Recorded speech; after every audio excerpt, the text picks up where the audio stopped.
hidup orang berhutang. Tahukah Anda bahwa kita ini adalah orang-orang yang berhutang kepada Tuhan? Lukas 7. Lukas 7. Yesus diurapi oleh perempuan berdosa. Ayat 36. Agak panjang tapi saya pengen kita baca. 321. Seorang Farisi mengundang Yesus untuk datang makan di rumahnya. Yesus datang ke rumah orang Farisi itu lalu duduk makan. Di kota itu ada seorang perempuan yang terkenal sebagai seorang berdosa. Ketika perempuan itu mendengar bahwa Yesus sedang makan di rumah orang Farisi itu, datanglah ia membawa sebuah buli-buli pualam berisi minyak wangi. Sambil menangis, ia pergi berdiri di belakang Yesus dekat kakinya. Lalu membasahi kakinya itu dengan air matanya dan menyekanya dengan rambutnya. Kemudian ia mencium kakinya dan meminyakinya dengan minyak wangi itu. Ketika orang Farisi yang mengundang Yesus melihat hal itu, ia berkata dalam hatinya, jika ia ini nabi, tentu ia tahu siapakah dan orang apakah perempuan yang menjamahnya ini. Tentu ia tahu bahwa perempuan itu adalah seorang berdosa. Ayat 40. Lalu Yesus berkata kepadanya, Simon, ada yang hendak kukatakan kepadamu. Saud Simon, katakanlah guru. Ada dua orang yang berhutang kepada seorang pelepas uang. Yang seorang berhutang 500 dinar, yang lain 50. Karena mereka tidak sanggup membayar, maka ia menghapuskan hutang kedua orang itu. Siapakah di antara mereka yang akan terlebih mengasihi dia? 43. Jawab Simon, aku kira dia yang paling banyak dihapuskan hutangnya. Kata Yesus kepadanya, betul pendapatmu itu. Ayat 44. Dan sambil berpaling kepada perempuan itu, ia berkata kepada Simon, engkau lihat perempuan ini, aku masuk ke rumahmu, namun engkau tidak memberikan aku air untuk membasuh kakiku. Tetapi dia membasahi kakiku dengan air mata dan menyekanya dengan rambutnya. Engkau tidak mencium aku, tetapi sejak aku masuk, ia tiada henti-hentinya mencium kakiku. Engkau tidak meminyaki kepalaku dengan minyak, tapi ia meminyaki kakiku dengan minyak wangi. Ayat 47. Sebab itu aku berkata kepadamu, dosanya yang banyak itu telah diampuni, sebab ia telah banyak berbuat kasih. Tapi orang yang sedikit diampuni, sedikit juga ia berbuat kasih. Katakan amin. Menarik sekali apa yang Yesus bilang. Siapakah di antara mereka yang akan terlebih mengasihi dia? Ketika ada pelepas uang membebaskan hutang dua orang. Yang satu berhutang 500 dinar. Berapakah itu? Sekitar 25.300.000 rupiah. Yang satu lagi berhutang 50 dinar, 10%-nya. Yaitu 2.530.000 rupiah. Yesus bilang gini, kalau mereka berdua dilepasin dari hutang, yang mana lebih mengasihi orang itu? Mengasihi si pelepas hutang. Simon jawab, yang paling banyak hutangnya. Bener gak? Yang paling berterima kasih pasti yang hutangnya paling banyak. Thank you loh, gitu kan. Saudara, menarik sekali Yesus bilang di ayat 47. Dosanya yang banyak itu telah diampuni. Sebab ia telah banyak berbuat kasih. Berapa sendiri yang saudara yang sadar. Dosamu banyak sekali, angkat tangan. Sedikit. Banyak juga. Yang sadar dosanya banyak sekali, angkat tangan. Saudara, kita percaya bahwa pengampunan dosa cuma kita peroleh dari Yesus. Amin. Darah Yesus yang telah menebus kita. Tapi Yesus bilang begini, dosanya yang banyak itu telah diampuni. Sebab ia telah banyak berbuat kasih. Saya tahu firman Tuhan berkata, kita diselamatkan karena iman, bukan karena perbuatan. Tapi Yesus bilang, orang yang berbuat banyak kasih, dosanya yang banyak juga diampuni. Artinya gini, kalau Anda sadar hidupmu tuh banyak dosa, banyak-banyaklah berbuat kasih. Kenapa? Karena Tuhan sudah melepaskan hutangmu yang sangat besar itu. Yesus mengajarkan bahwa orang yang sadar dosanya tuh banyak dan telah diampuni Tuhan, akan lebih mengasihi Tuhan dibandingin orang yang ngerasa hidupnya benar. Orang yang ngerasa hidupnya benar, dosanya dikit, akan gak terlalu mengasihi Tuhan. Makanya gak heran, lebih susah nginjilin orang yang ngerasa dia baik dibandingin nginjilin orang yang tahu dia banyak dosa. Yang setuju bilang amin. Kita punya teman-teman yang bajigur. Ngerti ya maksud saya ya? Kan kita gak boleh ngomong jorok ya kan? Teman-teman yang bandel, teman-teman yang dosanya banyak gitu, nakal banget gitu. Kita kalau ajak mereka ke gereja, mereka jawab apa? Enggak, gue banyak dosa, bener gak? Tapi justru gini, orang yang sadar dia banyak dosa. Itu kalau udah datang sama Tuhan, dia jauh lebih cinta Tuhan daripada orang yang ngerasa dosanya dikit. Itu yang Yesus lagi ajarin kita. Orang yang benar-benar tahu dosanya tuh banyak banget dan Tuhan ampuni dia, akan merasa jauh lebih berhutang kepada Tuhan daripada orang-orang yang ngerasa dia benar. Gak heran dalam Lukas 5 ayat 32 Yesus bilang gini, aku datang bukan untuk memanggil orang benar, tetapi orang berdosa supaya mereka bertobat. Bayangin kenapa di zaman Yesus dulu, Yesus lebih banyak duduk sama pemungut cukai, sama orang berdosa. Yesus diundang nih sama orang Farisi loh ke rumahnya buat makan. Yesus tetap datang loh. Kalau saya sih udah tahu tuh orang gak suka sama saya. Dan kerjaannya cuma menghakimi saya. Malas gue diajak makan, bener gak? Tapi Yesus diundang Farisi tetap datang. He's the God of relationship. Dia Tuhan yang suka bangun hubungan. Dan cara Yesus menangin orang itu lewat hubungan. Kita belajar dari Yesus. Kita gak bisa menangin orang berdosa dengan ancaman dan penghakiman. Kita hanya bisa memenangkan orang berdosa lewat hubungan. Kenapa Yesus suka makan katanya? Bolak-balik ngajak orang berdosa makan. Bukan, Yesus yang diajak makan. Karena meja makan itu tempat orang bangun hubungan. Kita lihat di sini. Yesus sering kali lebih banyak kumpul sama orang berdosa daripada orang ahli Taurat, imam-imam Saduki. Kenapa? Karena yang justru butuh diselamatkan adalah orang-orang yang tahu dia berdosa. Sulit menobatkan orang-orang yang berpikir dia benar. Dia tahu udah banyak. Saya kasih tahu ya, paling 4 ngumpul sama orang-orang Kristen yang sok rohani. Saya lebih senang ngumpul sama orang-orang yang haus dan lapar akan Tuhan. Saya kalau, sebagai hamba Tuhan, jujur ya, ini tuh dari hati banget. Saya gak ngerasa saya hebat. Bener. Sebagai hamba Tuhan, saya merasa saya paling bodoh. Saya merasa saya gak tahu apa-apa. Waktu saya sekolah Alkitab dulu, jujur aja. Saya sekolah kita dipaksa Tuhan. Saya ini waktu masih muda banget, gak kepikiran jadi pendeta. Bahkan saya sering bilang gini, amit-amit jadi pendeta. Amit-amit kawin sama pendeta. Gue bilangin yang amit-amit jadi beneran. Makanya jangan suka takut ini takut itu, yang Anda takutkan jadi kenyataan. Sampai harus 8 nabi datang dari seluruh penjuru dunia ke gereja kami di Sydney untuk nubuatin saya. Saya udah pernah cerita, bahkan leader-leader di gereja aja gak percaya seorang Henny Kristianus jadi pendeta. Jadi saya tuh seneng sama Yesus tuh apa ya? Dia lebih seneng gaul sama orang-orang yang dia tahu mereka butuh Tuhan. Kenapa lebih enak gaul sama orang-orang yang dalam tanda kutip belum kenal Tuhan? Karena di situ kita punya kesempatan memberitakan tentang Tuhan. Di situ kita bisa ngajarin nilai-nilai tentang Tuhan. Saya paling males ngobrol sama orang yang sok tahu, yang pengetahuannya udah jauh lebih tinggi. Dia punya masalah aja datang ke kita. Kita dengerin, dia cerita, kita pikirkan dia minta pendapat. Begitu kita ngomong, gini loh Bu. Oh saya udah tahu, dia bilang gitu. Kita sebut firman ini, oh saya udah tahu. Ya ngapain lu panggil gua? Wasting my time. Saya ngerti kenapa Yesus lebih senang duduk sama orang-orang yang sadar hidup gue banyak dosa. Karena orang-orang begini yang butuh Tuhan dalam hidup mereka.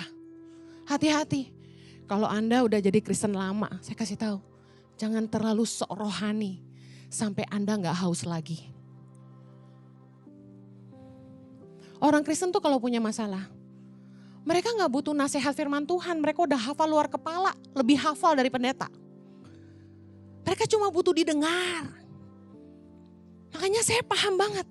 Aku datang bukan untuk memanggil orang benar, tapi orang berdosa supaya mereka bertobat. Karena lebih sulit membuat orang yang merasa dia baik untuk bertobat dibandingin orang-orang yang sadar dia banyak dosa. Coba Anda nginjilin orang agama lain yang dia dari orok baik. Susah gak kira-kira? Saya punya saudara. Saya kan suka nginjilin saudara-saudara saya gitu. Masalahnya ada satu saudara saya. Dia dari kecil tuh baik. Gak toku kuai. Gak banyak gaya.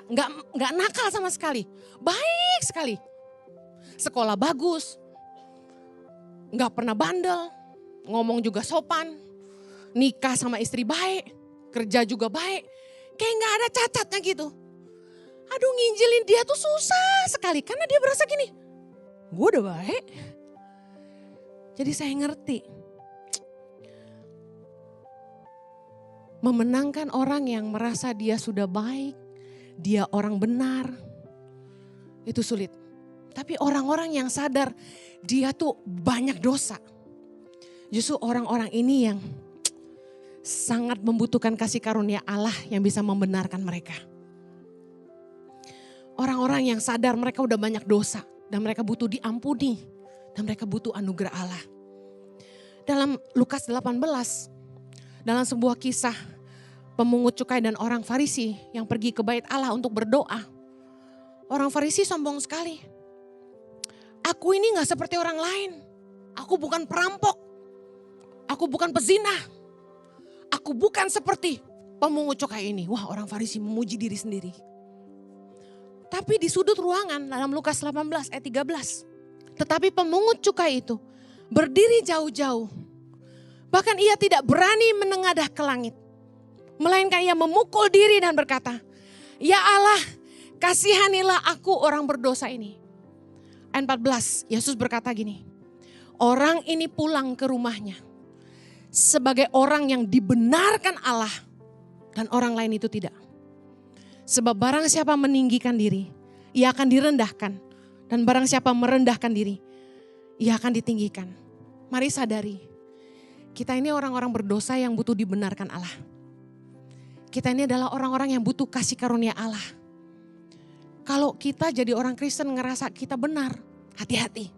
Jangan-jangan kita gak butuh lagi kasih karunia Allah. Tahukah Anda bahwa suatu hari nanti kita akan berdiri di tahta penghakiman Tuhan. Dan kita butuh Yesus berdiri untuk membela kita. Yang butuh dibela Tuhan katakan amin. Inilah yang maksud diajarkan Yesus. Orang Farisi yang merasa dirinya benar. Muji-muji diri sendiri dan menganggap dia lebih baik dari orang lain. Adalah tipe-tipe orang Kristen yang agamawi. Dia bilang saya udah bayar perpuluhan. Saya udah banyak puasa. Dia bilang di puasa seminggu 2 kali. Hati-hati. Jangan sampai Anda menjadi sangat agamawi. Lalu Anda mulai menghakimi. Biasanya yang rajin puasa, suka menghakimi yang gak puasa. Ada amin? Ada orang yang rajin berdoanya pagi-pagi, suka menghakimi orang yang gak saat teduh pagi-pagi. Saya pernah ditanya seorang ibu, Bu Heni kalau saat teduh jam berapa? Gue liatin, mau tahu aja rahasia. Bu Heni kalau doa berapa jam? Ih kayak gitu-gitu ditanyain, parah. Jangan-jangan Anda juga nanya ya. Kita jangan sampai jadi agamawi. Lalu kita suka menghakimi. Berapa banyak saudara di sini yang butuh kasih karunia Allah? Angkat tangan. You know, kemarin tiba-tiba Tuhan kayak ngingetin saya. Orang Kristen harusnya sadar bahwa kita adalah orang-orang berdosa yang menerima kasih karunia Allah. Dosa-dosa kita diampuni. Dalam Matius 19 ayat 27. Petrus menjawab dan berkata kepada Yesus, kami ini telah meninggalkan segala sesuatu dan mengikut Engkau. Jadi apakah yang akan kami peroleh? Waktu saya baca ini tiba-tiba kayak Roh Kudus ingetin saya. Ini orang Kristen nih. Orang Kristen sering kayak gitu. Tuhan, aku udah nabur buat pekerjaan Tuhan. Aku udah bangun pagi-pagi buat pelayanan. Aku udah berkorban banyak buat Tuhan. Apa dong yang aku peroleh? Persis seperti Petrus. Kami ini telah meninggalkan segala sesuatu untuk mengikut Yesus. Apa upah kami? Apa yang akan kami peroleh? Harusnya kita sadar bahwa sebagai orang-orang yang berhutang sama Tuhan, yang dosa-dosanya udah diampuni sama Tuhan, kita tuh harusnya mulai punya paradigma gini. Aku nih gak layak. Hidupku tuh diampuni Tuhan karena kasih karunia. Jadi apa yang aku bisa lakukan buat Tuhan? Kebalikan, Petrus tuh dulu penjala ikan.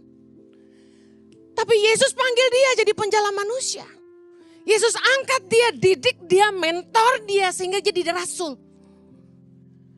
Anda bayangkan derajat hidupnya diangkat. Dari seorang nelayan jadi rasul. Tapi Petrus malah bilang gini, saya udah meninggalkan segalanya untuk engkau. Apa yang aku peroleh? Sama kayak kita. Kita dulu hidup dalam dosa. Kita sampah. Kita harusnya binasa. Tapi Yesus ngangkat derajat kita. Kita diampuni, kita dipulihkan. Harusnya kita datang sama Tuhan. Dengan pikiran ini, aku adalah orang yang berhutang kepada Tuhan. Aku yang gak layak diangkat Tuhan. Saya gak tahu dengan Anda. Tapi di dalam hidup saya merasa saya adalah orang yang gak layak yang dipulihkan Tuhan. Melihat hidup saya hari ini, jadi hamba Tuhan. Saya selalu ingatkan diri saya, aku adalah orang yang berhutang kepada Tuhan. Saya mau tanya, pikirin ini baik-baik. Kalau Anda enggak pernah dijamah Tuhan, Anda enggak pernah mengalami kelahiran baru dan mengenal Tuhan, kira-kira hidupmu ada di mana hari ini? Pikirin. Coba pikirin. Kira-kira kalau tanpa Yesus Anda ada di mana hari ini? Rumah tanggamu masih utuh enggak kalau tanpa Tuhan? Saya kasih tahu. Tuhan itu mengangkat derajat hidup kita. Dia mengangkat kita dari dosa. Memulihkan kita. Dan mengampuni kita. Kita ada di mana hari ini tanpa Tuhan? Ibaratnya budak. Kita tuh udah dibeli sama Tuhan. Dan saya kasih tahu. Kita milik Tuhan. Kita harusnya sadar. Hidup ini bukan punya saya. Hidup ini punya Tuhan yang udah menebus saya. Ibaratnya budak yang dibayar lunas. Dia gak punya hak apa-apa atas hidupnya. Dia harus ikut kemauan tuannya. Itulah kita. Tapi apakah kita begitu? Roma 8 ayat 12 bilang, jadi saudara-saudara kita adalah orang berhutang. Tetapi bukan kepada daging supaya hidup menurut daging. Kalau Anda sadar Anda sudah bukan milik Anda lagi. Tapi hidupmu adalah milik Kristus yang telah menebus engkau. Anda harus sadar bahwa kamu harusnya gak hidup menurut keinginanmu sendiri. Kamu gak hidup menuruti keinginan daging dan dosamu lagi. Harusnya Anda hidup menurut kehendak Kristus yang telah menebus Anda. Kita hidup hari ini, kita kalau doa, kita bilang ini, Tuhan aku mau rumah gedong dong. Aku mau mobil mewah dong. Aku mau ke Eropa dong. Aku mau keliling dunia dong. Aku mau punya istri yang cantik dong. Semua yang dang-ding-dong itu kita minta sama Tuhan. Ada gak dari kita yang tiap hari cuma doa gini. Tuhan, hidup ini milikmu. Katakan apa yang kau mau. Kalau Anda punya pembantu di rumah. Dia masak apa hari itu, dia tanya Anda. Ibu mau makan apa hari ini? Dia lakukan yang Anda mau. Harusnya hidup kita begitu. Kalau kita sadar hidup kita bukan punya kita lagi. Harusnya kita sama Tuhan begini. Tuhan, apa yang Tuhan mau dengan hidupku? Apa yang Tuhan mau Henny lakukan buat Tuhan? Itu yang saya tanya Tuhan. Saya boro-boro datang ke Tuhan dan bilang gini. Tuhan berkati aku. Tuhan mau awet muda dong. Gitu aja saya gak doa guys. Saya kasih tahu. Saya gak pernah minta-minta berkat sama Tuhan. Tiap kali kalau saya doa, saya selalu bilang ini, Tuhan, katakan yang Tuhan mau. Katakan yang Tuhan mau. Apa yang harus Henny lakukan buat Tuhan? Apalagi yang saya harus lakukan buat Tuhan? Saya kalau doa tanya gini, Tuhan, tangan pengharapan mau dibawa kemana Tuhan? Aku harus bikin apa lagi buat Indonesia Tuhan. Saya selalu datang ke Tuhan tuh tanya yang Tuhan mau buat hidup saya. Karena saya sadar gini, saya ini dulu sampah, saya tuh gak berharga, bener deh. Aduh, saya sadar banget saya tuh dipulihkan Tuhan. Saya tuh diangkat Tuhan dari lembah kekelaman. Dan Tuhan memulihkan hidup saya. Dan menjadikan saya berharga. Makanya saya kalau nyembah Tuhan kenapa selalu nangis? Karena saya sadar saya ini siapa? Saya ini siapa kalau bukan Tuhan? Kita nih ada hari ini semua karena kasih karunia. Anda mungkin berasa, gua kaya. Gua kasih tahu, kekuatan untuk memperoleh kekayaan itu dari Tuhan. Satu hari, Roh Kudus ingetin saya. Hikmatmu untuk khotbah itu dari mana? Saya bilang Tuhan. Kalau Tuhan gak kasih saya hikmat ketika saya siapin khotbah, apakah saya bisa khotbah? Kalau Tuhan gak kasih saya kekuatan untuk berdiri di sini, apakah saya bisa berdiri? Kalau Tuhan bikin saya serak sampai gak ada suara, apakah saya bisa ngomong? Kita ini gak bisa sombong sama hidup kita. Kita bisa semua karena anugerah. Anda berpikir, aku udah nabur buat pekerjaan Tuhan, udah banyak aku tabur. Hey, even kekayaanmu tuh dari Tuhan kok. Apa yang mau dibanggain? Kita ini gak bisa apa-apa tanpa Tuhan. Sadari itu.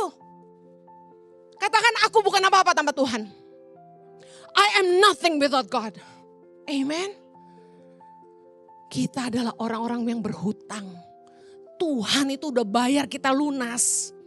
1 Korintus 6 ayat 20 berkata, sebab kamu telah dibeli dan harganya telah lunas dibayar. Karena itu, muliakanlah Allah dengan tubuhmu. Saya suka lagu lama banget yang berkata gini, I live for you Lord, I serve you as my master. Aku hidup bagimu Tuhan, aku melayanimu sebagai Tuhan. Itu yang harusnya kita hidupi.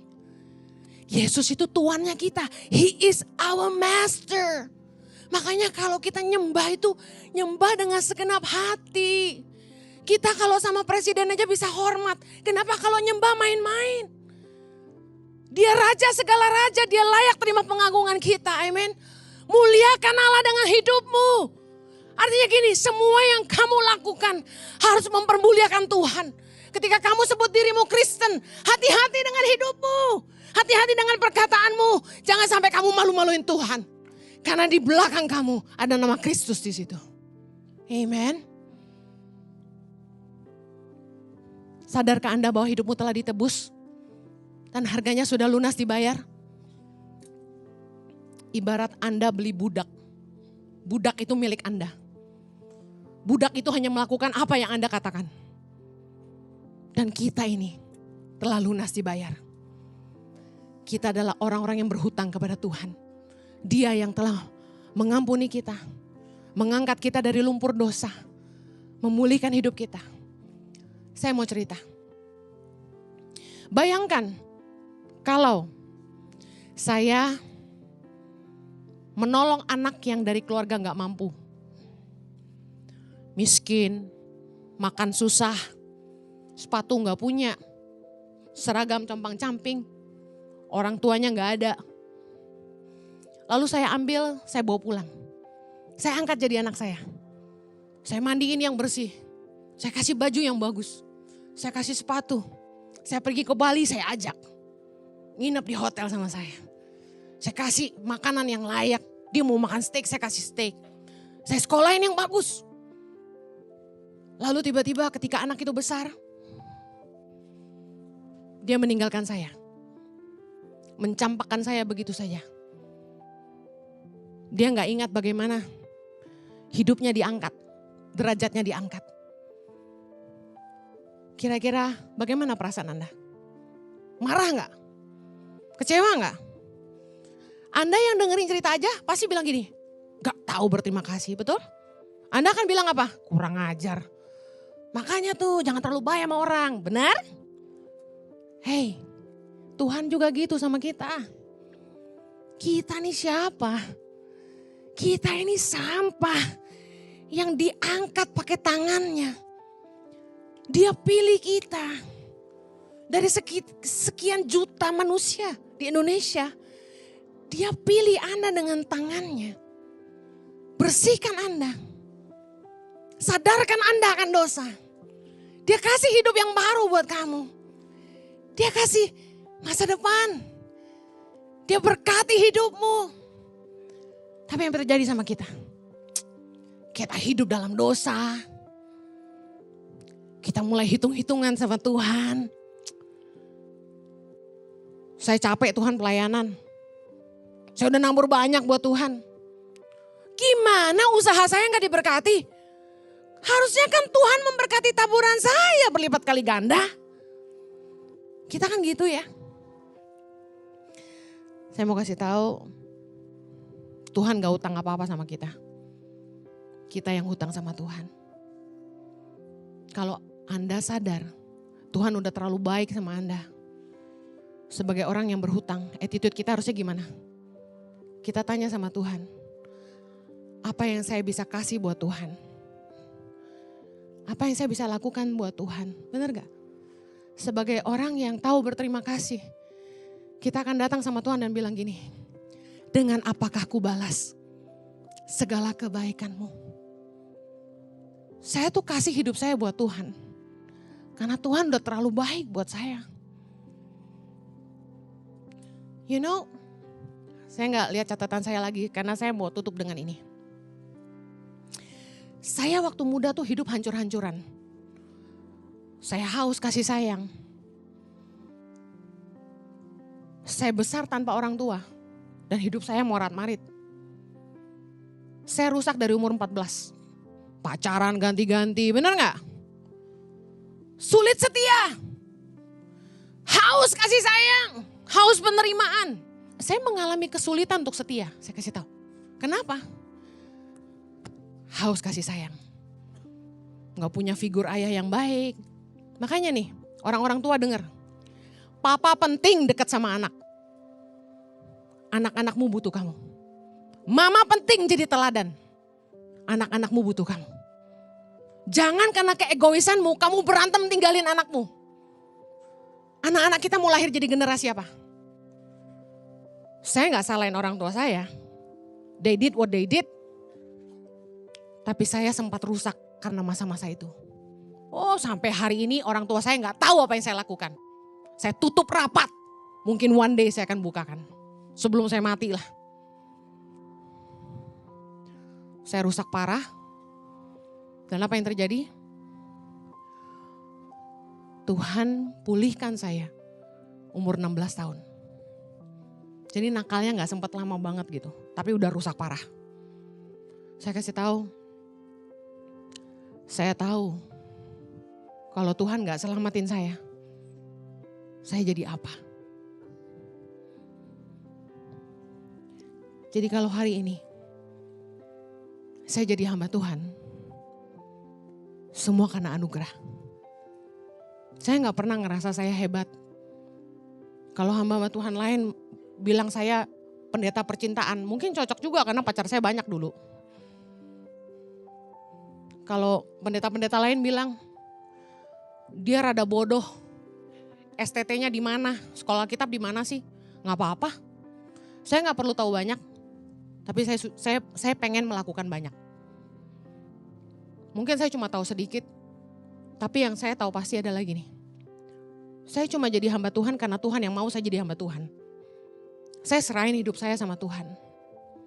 Karena Tuhan sudah terlalu baik buat saya. Dia angkat saya dari tempat sampah. Tuhan pulihin hidup saya. Dan saya mengenal siapa Tuhan saya. Dia adalah Bapa yang sayang sama saya. Bapa yang terima saya. Bapa yang pulihkan saya. Dia yang panggil saya dengan nama saya. Dan hari ini dia permuliakan saya. Dan saya tahu persis, saya cuma sampah tanpa dia. Saya mau bilang, kalau Anda merasa Anda orang benar, Anda akan kehilangan rasa butuh Anda akan kasih karunia Allah. Tapi kalau Anda sadar, siapa Anda tanpa Tuhan, Anda menyadari betapa Tuhan udah terlalu baik dalam hidupmu. Anda akan jadi orang-orang yang tahu Anda berhutang sama Tuhan. Amen. Sampai ujung hidup saya yang saya cuma mau lakukan. Cuma melakukan apa yang Tuhan mau buat hidup saya. Buat saya, hidup ini cuma buat Tuhan. Dan saya mau lakukan yang Dia mau. Meskipun saya harus dihina banyak orang. Saya gak peduli. Soalnya saya sudah terhina juga. Hidup saya hina kok. Saya cuma berharga karena Tuhan. Dan hanya Dia satu-satunya dalam hidup saya yang paling mengasihi saya dan terima saya apa adanya. Kenapa saya gak suka menghakimi orang? Karena saya tahu saya sendiri gak lebih baik dari siapapun. Mari jangan merasa lebih benar. Karena kita orang-orang yang butuh dibenarkan. Saya mengasihi saudara dan pengen Anda yang hidup dalam dosa ngerti ini. Ketika Anda bikin dosa, Anda cuma membuat Tuhan berduka. Karena apa? Karena Tuhan mengasihi Anda. Dan Dia pengen memulihkan hidupmu. Yuk Anda yang tahu hari ini kamu hidup sia-sia. Dan Anda butuh kasih karunia. Dan Anda butuh dibenarkan Tuhan. Taruh tangan kananmu di dada. Saya berdoa buat saudara. Tuhan Yesus, aku datang kepadamu. Yuk doa di tempat masing-masing, ikuti doa saya. Aku datang kepadamu sebagai orang berdosa. Aku butuh kasih karuniamu Tuhan. Mengampuni aku. Memulihkan aku. Aku mengundang Engkau Yesus. Jadilah juru selamat. Jadilah penguasa dalam hidupku. Aku ingin hidup hanya bagimu. Engkaulah pemilik hidupku. Dan aku butuh kasih karuniamu. Mengubahkan aku. Memulihkan aku. Dan memakai hidupku. Aku menyerahkan hatiku Tuhan. Tubuh jiwa rohku. Hanya bagimu. Engkaulah segalanya bagiku. Di dalam nama Yesus. Amen. Amen. Amen.